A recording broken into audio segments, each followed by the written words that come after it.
Que toute amertume, tout emportement, toute colère, tout éclat de voix, toute injure soit ôté du milieu de vous. Mais les uns à l'égard des autres, soyez bons, compatissants, vous pardonnant les uns aux autres, comme Dieu aussi en Christ vous a pardonné.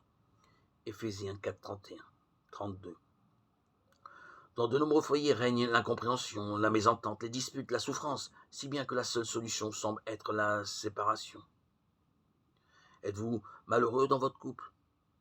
Dieu a créé le mariage comme la plus belle des relations qu'un homme et une femme puissent vivre sur la terre. Dieu est amour, il est celui qui seul peut nous apprendre à aimer. L'amour, le vrai, est en effet présenté dans la Bible comme le résultat du travail de Dieu dans le croyant.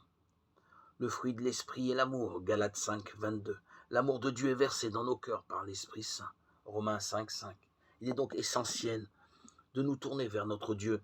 N'oublions pas combien il nous aime et à quel point nous avons besoin de cet amour pour être capables d'aimer notre conjoint. L'amour est bien plus qu'un sentiment, c'est un choix, un acte volontaire. Dieu a choisi de nous aimer. Son amour merveilleux nous donne la force de choisir le pardon plutôt que l'amertume, le don de soi plutôt que l'égoïsme, la fidélité plutôt que la trahison. La volonté de Dieu est toujours que les couples restent unis. Matthieu 19, 6.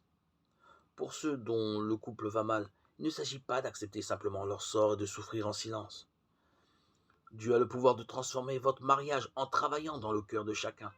Même si votre conjoint n'est pas croyant, Dieu peut agir dans son cœur à travers vous. 1 Corinthiens 7, 16. Si nous faisons appel à lui, aucune situation n'est désespérée. Au fond d'une vallée, image de l'épreuve, il ouvre une porte d'espérance. Osée 2, 15, dont on ne se n'est pas l'existence.